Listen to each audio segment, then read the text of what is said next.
Hey guys, it's Aaron from Rudy Visuals. Hope you're all doing well and keeping safe. In today's video, we're reviewing this tiny, compact, motorized slider called the Smartta SliderMini 2. And spoiler alert, it does have a few small issues, but it's probably the best travel and small form slider that I've ever used. Now, before we get into detail, I'd like to thank Smartta, specifically Francis, for sending one of these to us for review. This isn't a paid or sponsored video in any way apart from getting one for free. And as always, all thoughts and opinions are fully independent. So the first two things that caught my eye about this slider are, number one, the size. I mean, it is really, really small. It can even fit in some people's pockets.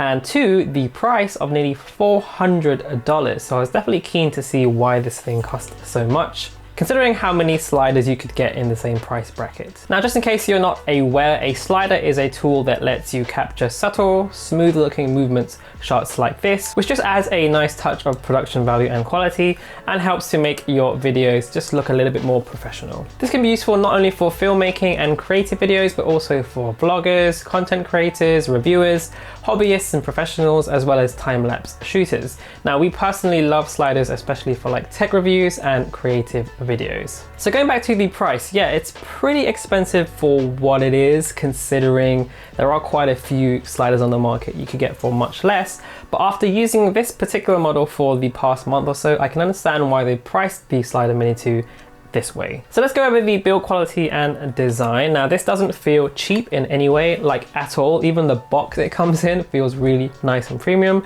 which to me is always a good sign that a company has gone that extra mile. It's made from aluminium alloy, which, as you can see, it's pretty damn tough, pretty strong, and it weighs just under 600 grams. Put that into context, my camera, the A7 III, is 650 grams, just the body alone. So yeah, it's very, very light, but very, very strong. This is awesome because it means that you can throw this thing in most camera bags, you know, most regular bags, even your pocket, and you wouldn't really know it was there. Unlike other sliders I've used in the past, this is one that you'd actually want to take with you on shoots and stuff because it's not really a burden to carry this around. Also, the fact that it's a unibody design, there's nothing to assemble, no external battery or anything like that. So it's just a really, really straightforward, straight to the point design. I have used sliders in the past that I imagine would be a little bit daunting for a newcomer to use, but this is like the complete opposite. It would actually be a perfect first slider.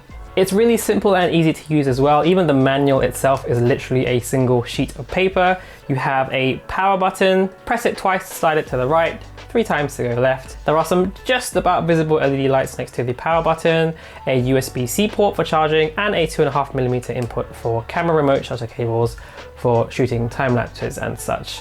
Now, the best way to control this slider, in my opinion, is through the app, which gives you more control over the speed, time lapses, stop motion, and curve modes. All pretty simple and straightforward to use. You can also set the speed to go as fast as 10mm a second, all the way down to 0.1mm. There are also a number of these camera cables included that lets the app control the shutter button on the camera, which just makes shooting things like time lapses, getting all your settings dialed in, all of that can be done via the app. There's no need to mess about with it on your actual camera.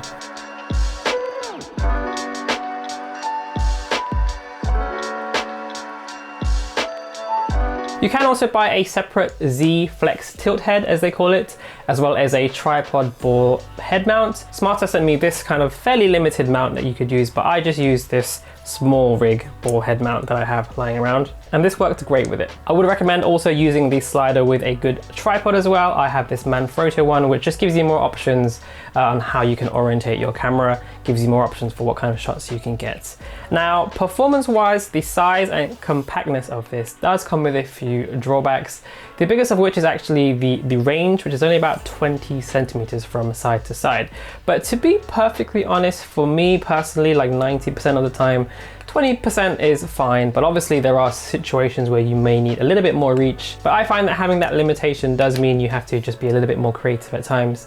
In terms of like the load capacity, it actually supports a whopping 15 kilograms horizontally, but only 1.25 kilograms vertically. So it is more suited for smaller camera setups, obviously. You can also use it with a smartphone too. With my A7 III and Tamron 28-75, I'm right around 1.2 kilograms, right around the limit of the max vertical payload capacity. But the performance was great. The slider performed really well, allowed me to shoot really nice, smooth looking shots like this, really nice movements. It features an inbuilt 1500 milliamp hour battery, which Smartta claims can last up to 52 hours, 14 hours when it's constantly sliding. And a single charge takes about an hour and a half to charge. I've taken this with me on like all day shoots and can confirm that it really does last quite a long time. So downsides, well, we did touch on the vertical payload limit. That's obviously a big limitation, as well as that 20 centimeter range. Again, not something that should put off most people in my opinion. The noise of the motor is also not completely silent. It's not super loud like the Moser slider we reviewed earlier this year. But if you do need complete silence, let's say you're recording dialogue or whatever, then you will have to play around with your mic setup and placement and maybe do some audio editing in post. Again, it's not overly loud, but it is noticeable. There's also no built-in spirit level bubble, which I think may have come in useful. Luckily, my tripod and also my ball head do have these. So not a big issue, but definitely worth mentioning.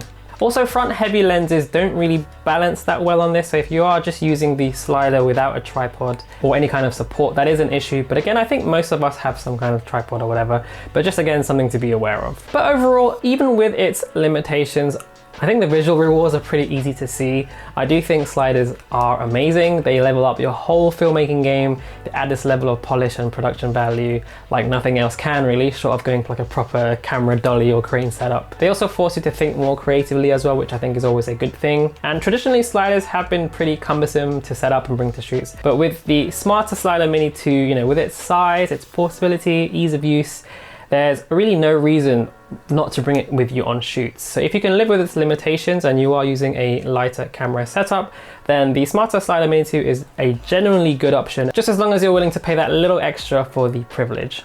If you're interested in picking one of these up for yourself, there will be links in the description box below.